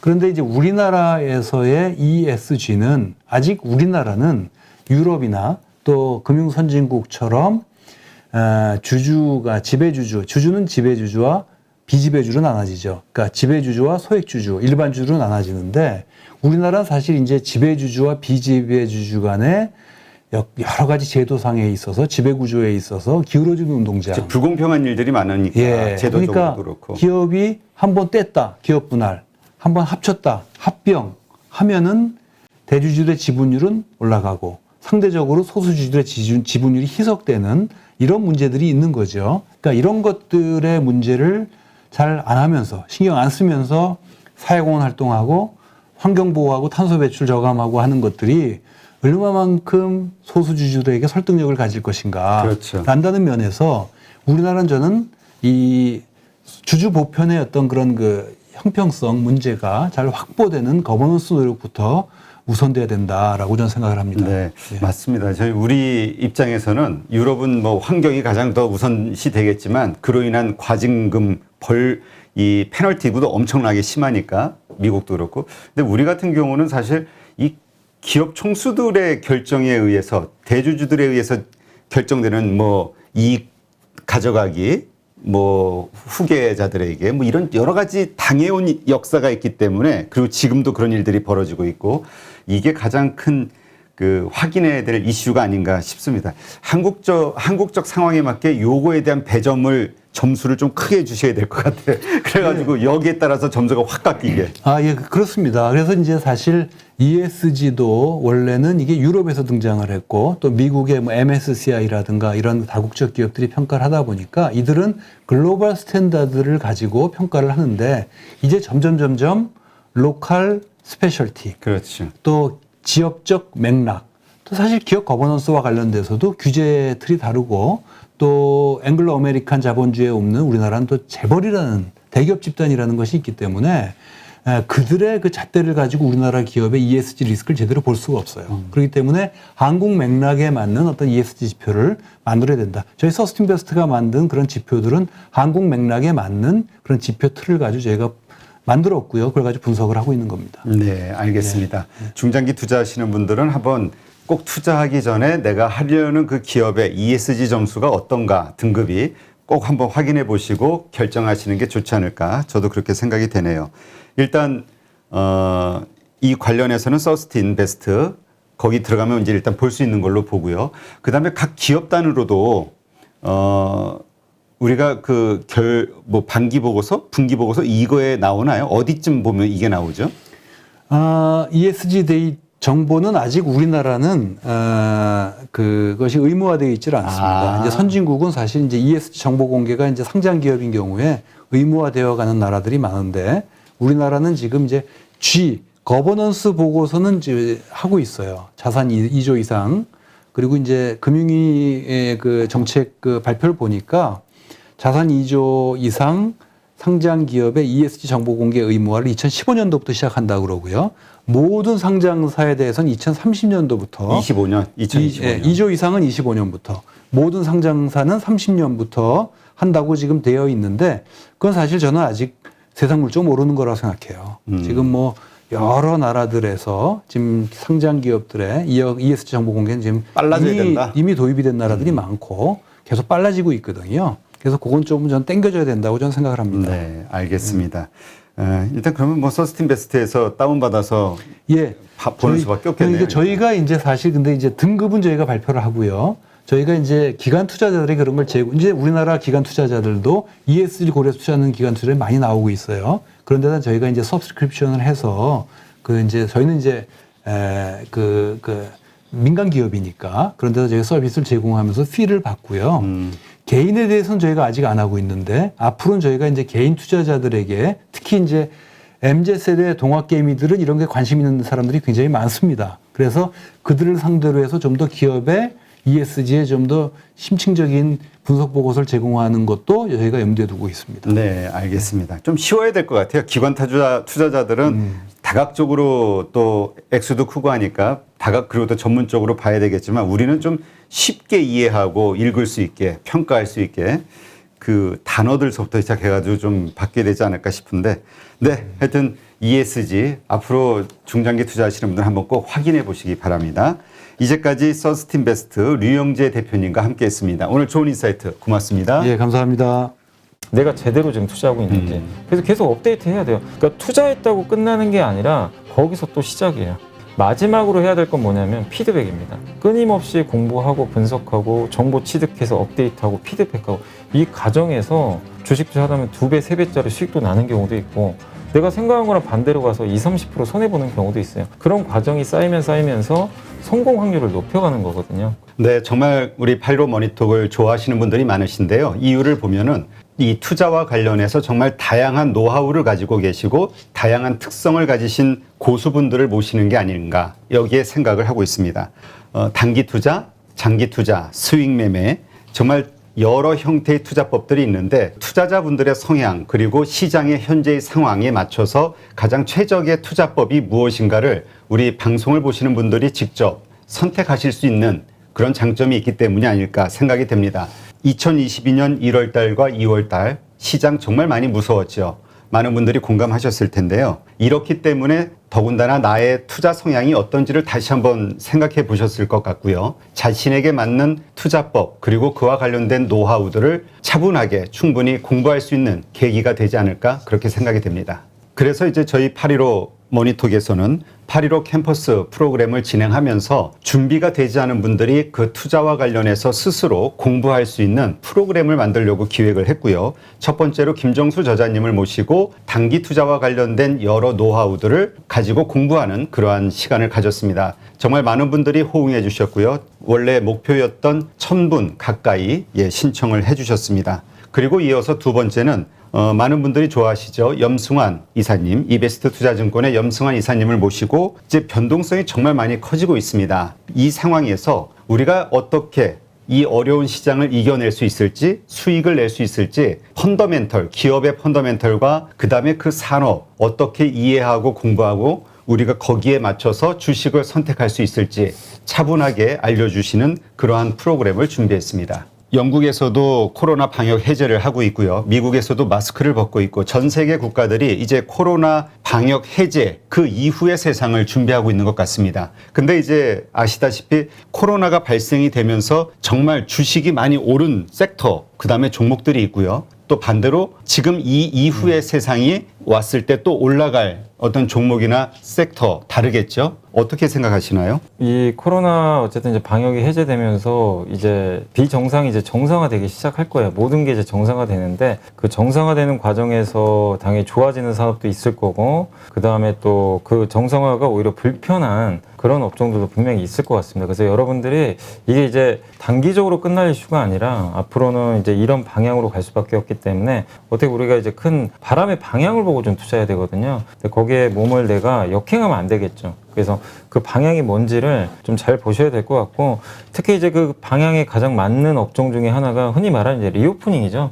리오프닝 중에서도 이제 해외 여행도 있을 거고 뭐 다양한 섹터들이 있겠지만 그래도 지금 우리 눈앞에서 현재 돈도 벌고 있고 특히 리오프닝 돼서 더 잘 벌 수 있는 그런 뭐 백화점이나 편의점 같은 그런 이제 유통업체들이 상당히 좋은 모습을 좀 내주지 않을까. 일단 이렇게 좀 보고 있고 정상화하면 또 생각나는 게 이제 반도체가 지금 뭐든지 부족하잖아요. 그래서 반도체 공급 부족이 지금 장기화되고 있는데 이것도 결국 방역 해제가 되고 생산이 정상화되면은 반도체 공급도 정상화되면서 차량 생산도 정상화되거든요. 그래서 이건 약간 이제 역발상의 또 개념일 수 있는데 지금 좋을 게 아니라 우리가 항상 투자할 때는 앞으로가 좋아질 걸 미리 선점을 해서 투자하는 게 저는 맞다고 생각합니다. 그 기업이 더 약하면 약할수록 더 좋은 것 같은데 그 대표적인 또 업종이 저는 좀 자동차 업종이라 좀 보고 있어요. 그러니까 그런 업종도 지금 좋다가 아니라 향후에 정상화될 때 수혜를 받을 수 있다는 거 그렇게 좀 생각을 해주시면 좀 좋을 것 같고 뭐든지 지금 당장 좋은 거를 쫓아다니다 보면은 항상 실수하게 되고 비싸게 사게 되거든요. 근데 지금 최악인 거는 반대로 생각하면 되게 싼 거예요. 근데 다만 인내심이 없기 때문에 못 기다리는 거죠. 그 상승하는 과정 동안 너무 시간이 오래 걸리니까. 근데 수많은 이렇게 뭐 주식 투자 대가나 이런 분들 보셔서 아시겠지만 그 인내를 하고 나서 큰 자산을 쌓으셨던 분들이 대부분이거든요. 그래서 이번 코로나19 방역 해제 이후로 어떤 산업이 또 성장할지 매일매일 또 우리가 업데이트를 해야 되겠지만 큰 흐름으로 봤을 때 지금 안 좋아지면서 정상화되면서 좋아지는 그런 기업들을 여러분들이 한번 잘 고민하셔서 투자를 해보시면 좀 좋을 것 같습니다. 네. 네. 우리가 이제 투자를 한다는 것은 일시적으로 하는 게 아니라 앞으로 살아가면서 지속적으로 해야 되는 거기 때문에 기본적으로 내가 실력이 네. 있어야 되는 게 아닌가라는 생각을 하거든요. 그래서 이제 많은 분들은 좀 편하게 어떤 종목을 추천해 주기를 원하지만 사실은 그 종목을 직접 찾아내고 그게 성장할 산업인지 혹은 주가가 오를 수 있는 어떤 모멘텀을 갖고 있는지 판별할 수 있는 능력이 있어야 되는 게 아닌가 네. 이런 생각이 됩니다. 그래서 이번에 우리 여미사님도 준비하고 있는 강의에서 고기를 잡아주는 게 아니라 어떻게 스스로 고기를 잡을 수 있는지 잡는 네. 법에 대해서 집중해 주신다고 하는 거죠. 네, 그러니까 이게 주식 투자라는 게 많은 분들이 대부분 실패도 하고 그런 이유가 이제 뭘까 좀 곰곰이 생각해 봤는데 여러 가지가 있겠지만 결국엔 본인이 안 해서 저는 그런 거라고 생각을 해요. 남이 던져다 준 그냥 어떤 정답지 가지고 내가 그냥 그대로 따라했을 때 그 성과가 나중에 보면요. 5년, 10년 지났을 때는 엄청난 차이가 발생하거든요. 주식 투자 마찬가지예요. 누가 정말 잘 맞히는 분이 어떤 기업을 던져줘서 내가 그걸 가지고 투자를 해서 당장 성과 좋을 수도 있죠. 근데 그건 내 게 아니거든요. 내 실력이 아니라 잠깐 빌린 것 뿐이죠. 근데 당장 안 되더라도 나만의 어떤 원칙, 나만의 아이디어를 가지고 그게 설사 1, 2년 실패하더라도 꾸준히 하신 분들은 10년 후에는 어마어마한 차이가 또 벌어진다고 저는 생각을 해요. 항상 저도 많이 말씀드렸지만 불로소득이 절대 아니거든요. 그리고 이 세상에 진짜 공짜 정심은 절대 없습니다. 여러분이 공부하고 노력한 만큼 저는 소득을 좀 낼 것으로 좀 보고 있는데 일단 주식 투자에서 성공하는 방법은 정말 단순해요. 기업에 투자하는 거예요. 근데 그 기업이 단기적으로는 여러 이슈로 막 갑자기 급등도 했다가 급락도 해요. 중장기적인 관점에서는 주가는 어떻게 움직이냐면 결국 기업 가치에 수렴합니다. 그 기업 가치라는 건 다른 게 아니라 이 기업이 앞으로 계속 실적 좋고 예를 들면 삼성전자가 반도체를 계속 잘 팔고 반도체 가격이 올라가면 기업 가치는 올라가잖아요. 근데 그런 기업을 내가 장기적인 관점에서 좀 쌌을 때 내재 가치보다 할인됐을 때 사면 분명히 수익이 나거든요. 근데 많은 사람들은 그걸 모르죠. 못하기도 하고 모르는 경우도 되게 많은 것 같아요. 왜냐하면 장기적인 관점에서 투자하기가 너무 시간이 많이 걸리니까 항상 단기적으로 움직이는 주가에만 연동이 되거든요. 근데 그 기업의 장기 가치를 알려면 결국엔 공부하는 수밖에 없어요. 그래서 제가 이제 강의에서는 어떤 것들을 말씀드리고 싶냐면 먼저 공부하는 법을 좀 알려드릴 거예요. 어떻게 공부를 해야 되는지, 기업 분석을 할 때 기업을 발굴을 해야 되니까. 그래서 기본적으로 재무제표도 좀 일부 공부도 하셔야 되고, 그 다음에 그 기업, 그 사업 보고서를 통해서 이 회사의 비즈니스 모델이 있죠. 사업 구조. 아, 이 회사는 어떤 결정인자를 갖고 있구나. 그러니까 삼성전자를 딱 사업 보고서를 보는 순간, 아, 이 회사는 DRAM 수요가 늘면 좋겠구나. 이걸 우리가 알 수가 있잖아요. 근데 모든 기업들은 사업 보고서를 보면 이 회사의 주가의 키팩트를 알 수가 있어요. 그걸 알아야 그런 어떤 이제 모멘텀이 생겼을 때 우리가 투자를 할 수가 있는 거거든요. 그래서 사업 보고서를 통해서 기업의 어떤 이제 분석을 좀 해보고 그게 이제 끝난 다음에는 뭐를 해야 되냐면 결국에 이제 기업을 업데이트를 계속 해야 되거든요. 이 기업이 좋아지는지 나빠지는지를 끊임없이 업데이트 해야 되는데 그 방법이 있어요. 가장 중요한 게 전자공시입니다. 전자공시를 통해서 수많은 기업들이 우리 회사의 뭐 수주공시, 설비투자공시, 자기주식 취등 아니면 내부자도 매수를 해요. 우리 회사 이 정도면 싼 것 같아서 매수를 하는 경우도 있어요. 그러니까 그런 정보들을 우리가 매일매일 그걸 체크를 해놔야 돼요. 이런 정보들을 우리가 큐레이팅 한다 그러죠. 큐레이팅 하는 방법을 제가 알려드리겠습니다. 그렇게 해서 투자를 의사결정을 한 다음에 마지막으로 해야 될 건 뭐냐면 피드백입니다. 내가 제대로 지금 투자하고 있는지. 그래서 계속 업데이트 해야 돼요. 그러니까 투자했다고 끝나는 게 아니라 거기서 또 시작이에요. 끊임없이 공부하고 분석하고 정보 취득해서 업데이트하고 피드백하고 이 과정에서 주식 투자하면 2배, 3배짜리 수익도 나는 경우도 있고 내가 생각한 거랑 반대로 가서 20, 30% 손해보는 경우도 있어요.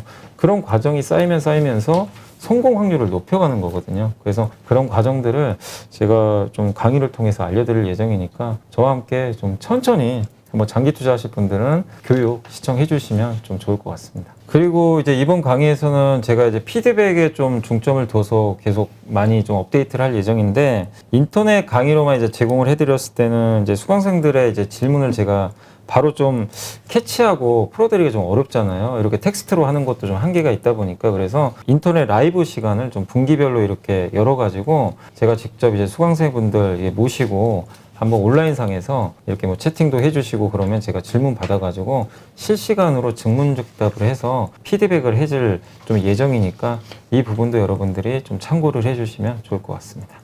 요즘 많은 분들이 성장주냐 투자주냐 어떤 주식을 사야 수익을 크게 낼 수 있냐 많은 고민들을 하시는데요. 그 모든 것에 앞서는 게 가장 그 기업의 기본적 분석이라고 할 수 있겠죠. 어떤 회사인지 어떤 장단점을 가지고 있는지 그리고 앞으로 돈을 더 잘 벌 수 있는 기업인지 이러한 모든 것들 이거는 단기 투자를 하시는 분이든 장기 투자를 하시는 분이든 아마 기본적으로 가져야 되는 공부 자세가 아닐까 생각이 됩니다. 이러한 것들을 어떻게 쉽게 그리고 정확하게 판단할 수 있을지 이번에 염승환 이사님과 함께 공부하신다면 아마 좋은 결과, 기본적인 실력을 키우는 가장 기초가 되지 않을까 생각이 됩니다.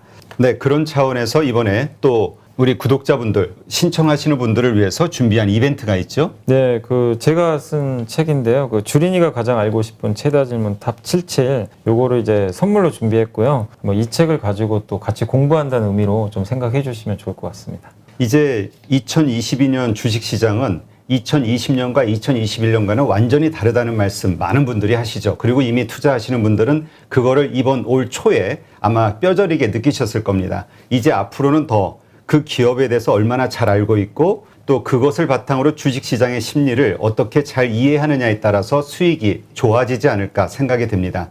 이번 기회를 통해서 자기 자신의 실력을 확 키우는 기회가 되시기를 기대합니다. 그래서 이 815 캠퍼스에 등록하시고 싶은 분들, 좀 더 자세히 알고 싶어 하시는 분들은 이 영상의 더보기란, 그 다음에 댓글란에 보시면 신청 링크가 있으니까요. 네, 참고하시기 바랍니다.